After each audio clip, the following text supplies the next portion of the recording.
ito, 6 na taon na ang kabutihan ng Panginoong Diyos sa Guribang Church. Iba't iba man ang pinagdaanan, nananatili pa rin nakatayo dahil sa Diyos ang nagtatag ng iglesyang ito. At sa ating pagpapatuloy, bago tayo magpatuloy, tinatawagan ko muna si ang nangunguna, ang chairman, at the same time, assistant pastor, ang chairman ng church na ito, si kapatid na Bernie Kidatan, para magbigay sa atin ng welcome address.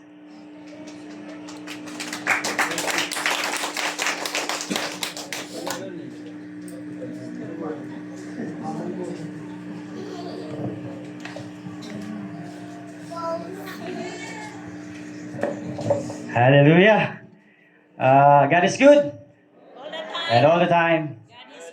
Yan. Sabihin muna sa iyong katabi ay, kumusta ka, biyaya? Ayan. Di ba? Praise the Lord. Pinupuri ko at siyang madakila, maluwalhati sa aspeto ng buhay. Di ko may paliwanag. Maraming salamat sa mga bisita. Hindi na bisita. Mga kasama na galing po ng Punggo. Ayan, welcome po kayo. Ayan, purihin po natin ang Panginoon. At Sampugo, tiga Sampugo. Meron ba? Ayan, palakpakan po natin sila sa Panginoon. Welcome po, salamat po sa sakripisyo. Tapos, Wasid. Ano ba, Wasid? Wasid. And, ano pa nga church? Aloy. Oy, layo po niyan. Parting Biskaya. Ayan, Cebu.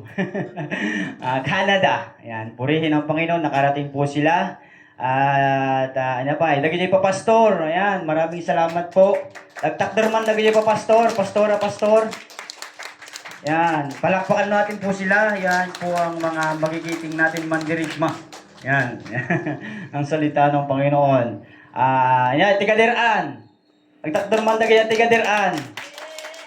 Ayan, praise the Lord. So, dadagi jay kakadwata yung agtug-tug-tug dito eh. So, purihin ang Panginoon. Ang kung nga patinugan, tayo yung oras tayo. Yan, welcome po kayo. Yan, hang kayong nga bisita, paparehas tayo. Amen? Purihin ang Panginoon. Palakpakan natin ang Diyos na buhay.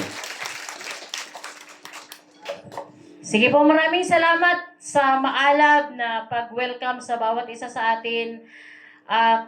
Iti sumaro no, ayun na niya. Kasi naano ko yung kanina na habang hinihintay natin sana yung tagapagpadaloy ng ating programa. At dahil wala pa, ay isa itong inilagay ng Panginoon kung saan ako yung tagasalo Pero nakakatuwa. Nata-challenge ako na dapat laging handa sa lahat ng pagkakataon. So, madayaw ti Apo itangag sapa ket in-welcome na tayo ni chairman iti dito yung local church di bawat tumugal may sa kanya tayo ket itiintay panagpatpatuloy amok nga iti uneg iti inem atawen adu dagiti makaammo no kasano ana ibuangay kasano ana itakder iti dito yung church. Numan pa'y kasday, bilang pagtanaw natin o pag-alala natin na kung gaano kalalim ng pag-ibig ng Diyos sa atin, dadaanan natin ng hindi masyadong mahistorya. Ang naalala ko, taong 2017, unang bisita namin dito sa Guribang. Ayun.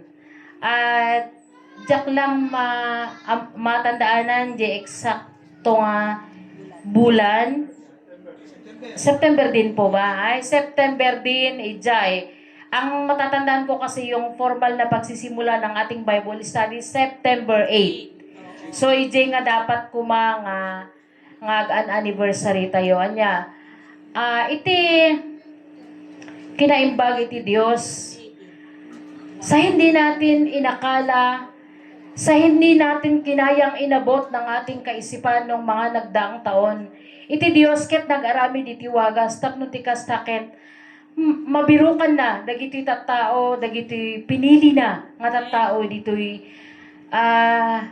kat igid nga partes iti ili iti difon nga iso ti ayan dagiti kakabsat tayo nga kadaraan tayo adaduma saan man nga iso amin. Kaya nag-iisip ako nung sinabi sa akin ni Pastora Elda na konting ano lang ante, kunak nga napakahalaga din ng yung diyan kadaram. Alam niyo ba mga kapatid, yun yung ginamit din ng Panginoon na paraan para yun yung isot nang iduron tapno ti kasakit mas lalalo nga narik na tayo jay umay tayo dito nga birukin dagi jay kakabsat tayo nga iso iti pinili ti Apo. Dayta nga tawen before dayta ibagbaga ni Pastora LDJ Church nga ako naman ay parang naririnig ko lang, parang wala lang kasi ang nasa isip ko pero diya kapan panunutak edi kung natibog kalot biyay mo ang man unak-unak man na makadifon yung bang katingting nga anti ka Ilocanuan, kasano kami nga mapanidjay, makapag-build iti may nga church. Kasi ang iniisip ko, nasa isip ko, yung gagawin ng tao. Nawawala yung kung ano yung gagawin, maaring gagawin ng Panginoon. So that time nga, medyo nabayag, ngayong karkaragmi nga talaga. Dimteng ti time nga, napanunutan na nga, ag-eskwela iso diya time nga nagkita da, in short na, kini Jen, apo ko ni Auntie Feli. At that time, natutuwa ako sa batang iyon kasi uray mampay no manot na batbati nga dara nga bugkalot. Intact dir na. Na bagay naman na ipinagtaka nitong kasama niya, ay, at bugkalot dito'y partes ti dipon. Siyempre, baga da di address da, no asino kano dagi di adati, kung ano yung tribo mo, itatayo mo, tapos anya ti tribo ko na baga nga bugkalot.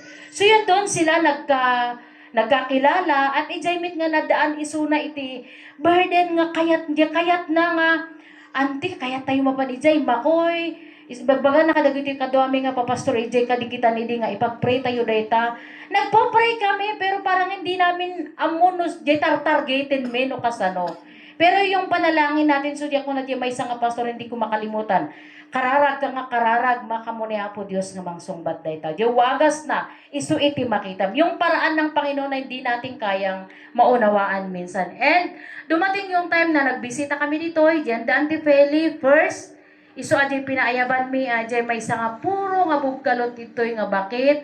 So adjay natay idin. Sa biyaya naman ng Panginoon, bagamat siya ay wala na ngayon, namatay, isunakit, inawat na ni Apo, kas manubot kin mga isalakan na, at yun yung kinatutuwa din namin kanya personally kasi antik talaga isuna as in nga asidig. So kung naklor lagyaman na, kasi di katingting nga antik ka Ilocanuan na nabiru kak ajay antik nga. Before nga, no man that time is ada itirak rekriknain na pero nagtagal pa rin si Auntie Tosing nga nakipagkuha kanya tayo nakakahamon yung buhay niya nuhan nga makapag na gibagbaga ti mapan mangilugang kanya na mararamdaman mo talaga yung puso niya na gusto niya talaga naramdaman niya kung gaano yung pag-ibig ng Panginoon and limipas iti panawin formal na nag-Bible study iti gym at nagwa tayo iti concert idi tahang kumalipatan ta naira na nga Quirino Day idi that time September 8 iso ajayin ng rugrugin nga nagbalinin nga regular nga every Sunday nga adati umumay ditoy at ang magkasama nun ay sila Pastor Peter na mag-asawa at madalas kami na mag-asawa. And then adadagiti time nga kadwa mi da Pastor Jose na mag-asawa at saka yung mga iba rin na sumasama sa amin si Brother Ali, yun yung napakasipag na laging sumasama sa amin. And amin nga membro, iti kadikitan na padasan damit ti nakikadwa dito yung nga si Morsoro ti din. So yun yung pinagpasalamat natin sa Panginoon. At lumipas ang mga taon, iti 2019 pimanaw kami dituyen ta at dati may isang lugar manen nga nang ayaban ni Apo kanyami isu ijay aloy nga isu tayan mitata ket iti mga panagtalaw idi nga panag-alis mi ditoy adda itin pa in pinadala ng Panginoon dito yun ay si Pastor Samuel. Yun yung sabi ni Pastor Peter kanina, umalis pansamantala pero siya ay bumalik. Ayun. Anya ti pinagkita yung kanya na, iso na pa lang di itsura na idi. Uwi na ta, siyempre, hambit nga timbaya, grupo din nyo man, tabakano at nagbaliwan na. At nagpapatunay na mahal niya pa rin tayo dito sa Guribang. Ayun. Iyon yung kabutihan ng Panginoon sa buhay natin. Okay, salamat. Siyempre naman, pastor ko, kayo naman. At dumating din yung time na, siyempre si Pastor Sam naman, mayroon siyang ibang pupuntahan. At isang pagkakataon na napunta kami dito, nadatnan ko yung mag-asawang Berne at saka si Almira. Naunang tingin ko sa kanya noon na kasi nag-beatbox noon. Kasla, yung na-discern mo talaga na mayroon siyang calling. Tapos agad na kinatungtong ko, idirimor kami. So, ajayan ko na nga, anak ko, taga-ano kayo, di baga na, taga-deraan, bugkalot po ako, aliwak ang nanay ko. So, nag-reunion kami, ay, kaanakan kagayam. Ayun, ay, bago pala yun, ano pala, nakasama na si Insan Atol. Insan pa siya ka, ba't ano ito ayun, si Insan Atol na nakasama namin dito. Mayroon yung mga time na wala sila, pero ayun nga talaga, kapag pinili ka at tinawag ka ng Panginoon, bumabalik ka pa rin.